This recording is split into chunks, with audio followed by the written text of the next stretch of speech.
భద్రకాళి, వార్తాలి, లేదంటే ఇంకా చాలా పేర్లు పెట్టి పూజించడానికే హిందూ దేవతలు ఉన్నారా? లేదా చరిత్రలో పుస్తకాల్లో చదువుకోవడానికి మాత్రమే భారతదేశం నా మాతృభూమిలో భారతీయ మహిళలందరూ కూడా మా సహోదరులు, మేము వారిని కాపాడుతాము ఇలా మన ప్రతిజ్ఞ కోసమే మనం చేస్తున్నామా? కాదు కదా. హిందూ ఇక్కడైనా ఒకటే, వేరే రాష్ట్రంలో అయినా ఒకటే, వేరే దేశంలో ఉన్న హిందువు హిందువే. అలాగే హిందూ మహిళ ఇక్కడున్న మన పక్క సందులో ఉన్న, వేరే సిటీలో ఉన్న, వేరే దేశంలో హిందూ మహిళ హిందూ మహిళే, సాటి హిందువులాగా. మరి అటువంటి హిందువుల పైన దాడులు జరుగుతున్నప్పుడు, హిందూ మహిళల మాన ప్రాణాలను తీసి రోడ్ల పైన విసిరి పారేస్తున్నప్పుడు, ముక్కలు ముక్కలుగా నరికి విసిరి పారేస్తున్నప్పుడు మనందరం వారికి తోడ్పాటును అందించాలా లేదా? అందించాలి. గట్టిగా చెప్పాలి. అందించాలా లేదా? అంతేగాని నాకెందుకు, నా కులం వేరు కదా, నాకు అవసరం లేదు కానీ ఇళ్లలోనే కూర్చుంటామా? మనం ఒకసారి ఆత్మవిమర్శ చేసుకుందాం. మనకిష్టమైనటువంటి మన కులపు రాజకీయ నాయకుడు, ఒక సినిమా తారను ఎవరైనా అవమానపరిస్తే రాష్ట్రాన్ని తగలబట్టేంత ఆవేశం వచ్చిన మనకే, ఇదే మనం హిందువులు అని చెప్పని అనుకుని ఈ రోజున మనలో కూడా అటువంటి ఆవేశం రావాలి. హిందువులు సాత్వికులాగా ఉండొచ్చు, కానీ ఇంకెంతకాలం జిహాదీ ఆగడాలను మనం ఎదుర్కోవాలి? ఎందుకు భరించాలి? భరించాలా? మన సాటి హిందువుల పైన, మన తోటి మహిళల పైన, మన అక్క చెల్లెల పైన జిహాదీ దాడులను భరించాలా? ఆ అవసరం మనకుందా? మరి మనం చేయాల్సింది ఏమిటి? ఖండించడం మాత్రమే కాదు, మనం మన చేతనైనంత బల ప్రదర్శన కూడా చూపించాల్సినటువంటి సమయం ఇప్పుడు ఆసన్నమైందా లేదా? ఒక భారతీయ మహిళని మనము రాణి రుద్రమాదేవి, అహల్యాదేవి అని చాలా రకాలుగా చెప్పుకుంటున్నాం కదా. మరి మనలాంటి స్త్రీ కారా వాళ్ళు? కేవలం ఒక ప్లకార్డులు పట్టుకుంటే సరిపోదు.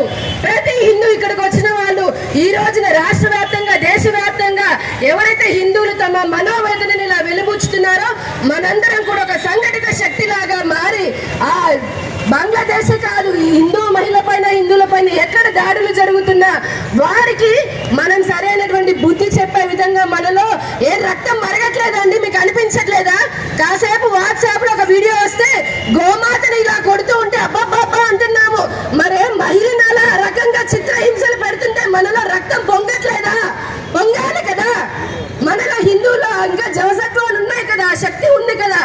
రోజు మనం చేసేటటువంటి ఏదైతే ప్రార్థనలు ఉంటున్నాయో, పూజలు ఉంటున్నాయో, అవన్నీ అవసరం వచ్చినప్పుడు క్షేత్రస్థాయిలో మనం ఉపయోగించుకోకపోతే ఇంకా దేనికి కదా. ఇప్పుడు సమయం ఆసన్నమైంది. మనందరము కూడా మన శక్తిని ఉపయోగించుకొని ఎక్కడున్నా సరే, హిందూ ప్రపంచంలో గల్లీ అయినా సరే, ఢిల్లీ అయినా, ఇంకెక్కడైనా సరే, హిందూకి, ముఖ్యంగా హిందూ మహిళకు అన్యాయం జరుగుతుంటే మన మహిళలమే ముందుకు వెళ్ళాలి. ఇళ్లలో కనుక ఎలా మహిళకి మనం సాధికారత కావాలని అనుకుంటున్నామో, మన ధర్మాన్ని కాపాడటంలో కూడా మనమే ముందుకు వెళ్ళాలి. మనకి ఎవరు ఇవ్వాల్సిన హక్కులు ప్రత్యేకంగా ఇవ్వాల్సిన అవసరమే లేదు. మొదటి నుంచి సనాతన ధర్మాన్ని కాపాడుతూ వస్తున్నదే మహిళ. అవునంటారా కాదంటారా? మహిళలు కదా. మొదటి నుంచి కూడా ఈ రోజున ఈశ్వరుని మించినటువంటి శక్తి ఎవరంటున్నాము? మహిళ కాదా శక్తి స్వరూపిణి? మరి అదే శక్తి మనలో ఉన్నప్పుడు మనమే కూడా మన ఇళ్లలో మగవాళ్ళు ముందుకు రాకపోతే మనకెందుకులే అంటే కూడా మనం ఊరుకోకూడదు. మనందరం కూడా ఏకమవ్వాలి. ఈ రోజున చూడండి, పెడనలో జరిగింది ఒక సంఘటన మొన్నటికి మొన్న. ఏం చేయగలిగాం? మన సందులో ఏదైనా దేవాలయానికి వచ్చి దాడులు జరుగుతుంటే 10 మంది కూడా పోగవలేకపోతున్నాము. ఎందుకని కారణం అని ఆలోచించుకోవాలి. ఈ రోజున బంగ్లాదేశ్ లో జరుగుతున్నటువంటి అఘాయిత్యాలు, అరాచకాలు వెంటనే ఆపాలి అని చెప్పని హిందువులందరం కూడా ఐక్యంగా, కులాలకి మనందరం కూడా మన భాషకి, కులాలకి, ప్రాంతాలకి అతీతంగా ఏకమవ్వాల్సినటువంటి సందర్భం వచ్చింది. హిందూ సోదరులారా, ఇది మీ బాధ్యత. అలాగే హిందూ మహిళలారా, ఇది మన కర్తవ్యం.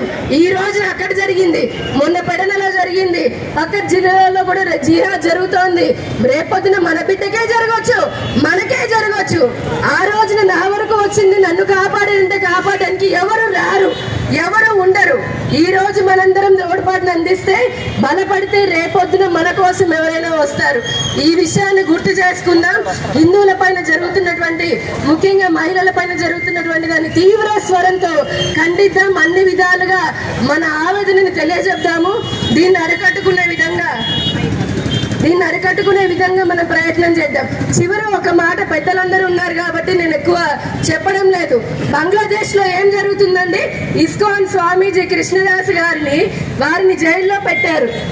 వారు చేసిన తప్పు ఏంటంటే కృష్ణ తత్వాన్ని బోధించడమేనా, అంటే హిందూ తత్వాన్ని బోధించడమేనా? ఇది పక్కన పెడితే వారి తరఫున వాదిస్తున్నటువంటి లాయర్ ఎవరైతే ఉన్నారో ఆయనకి ఎవరు కూడా మేము వాదించము అని చెప్పని ముస్లింలందరూ ఏకమయ్యారు.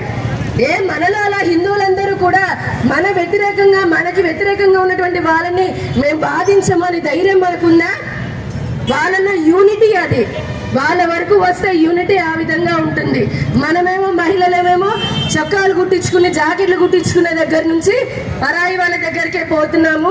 మన ఆడబిడ్డలని వాళ్ళకి యాపిల్ పండులాగా అప్పచెప్తున్నాం. దయచేసి ఈ విషయాన్ని కూడా అర్థం చేసుకుందాం. బల ప్రదర్శనలంటే కత్తులు పట్టుకొని ఖడ్గాలు పట్టుకొని రోడ్ల మీద వీర విహంగం చేయాల్సిన అవసరం లేదు. అటువంటి సమయం వస్తే తప్పకుండా చేద్దాం, తప్పేముందండి. అటువంటి పరాక్రమ దేశం మనది, అటువంటి భూమి మనది. ఇలాంటి నీరు మనకి నేర్పించింది.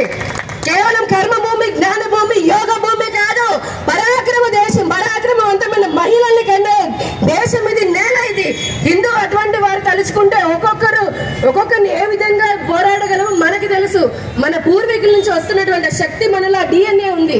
కేవలం మన స్వార్థము, మనకెందుకు లేని ఒక భయంతోటో, పిరికితనంతోటో, బద్ధకంతోటో ఈ రోజున మనం ధర్మం పట్ల సరైనటువంటి శ్రద్ధ చూపించడం లేదు. కానీ సమయం ఆసమైంది. ఇప్పుడు జనవరి 5న విశ్వ హిందూ పరిషత్ వారు ఇటువంటి ఏకత్వం కోసమే, హిందువులలో ఏకత్వం కోసమే, మన హిందూ ధర్మాన్ని మరింత బలోపేతం చేసుకోవడం కోసమే హైందవ శంకరావాన్ని నిర్వహిస్తున్నారు.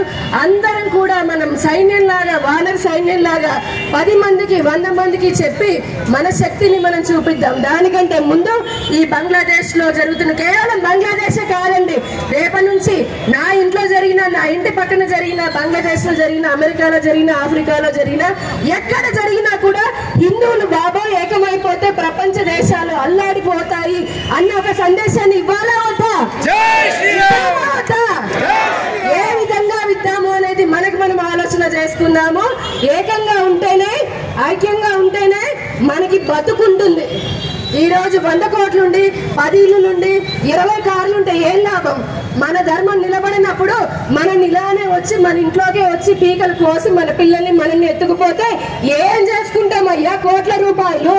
మన ధర్మం ఉన్నంతసేపే కదా మనం కూడా నిలబడేది.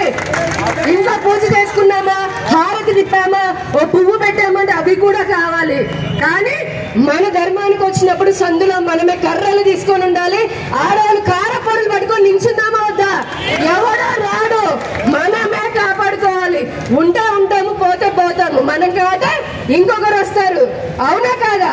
ఈ జీవితంలో అలా ఒక సంకల్పం తీసుకొని అందరం కూడా సంఘటితంగా ఉండాలి అని చెప్పని ఈ అవకాశం ఇచ్చినందుకు ధన్యవాదాలు. అలాగే ఈ రోజున ఇంత పెద్ద కార్యక్రమాన్ని విజయవంతం చేసినందుకు, ఈ కార్యక్రమానికి వచ్చినందుకు సంఘ పెద్దలకి, అలాగే స్వామీజీలకి, వివిధ క్షేత్రాల నుంచి వచ్చినటువంటి కార్యకర్తలకి, హిందువులకి, సహకరించినటువంటి మీడియా వారికి, పోలీసు వారికి, అలాగే ప్రజలకి కూడా, సామాన్య ప్రజలకి, వాళ్ళ దూరం నుంచి ఇళ్లపై నుంచి చూస్తూ మాకు మద్దతును తెలుపుతున్నటువంటి మహిళామణులు, అలాగే ప్రజానికానికి అందరికీ పేరు పేరున నమస్సుమాంజలి తెలియజేసుకుంటూ జై శ్రీరామ్.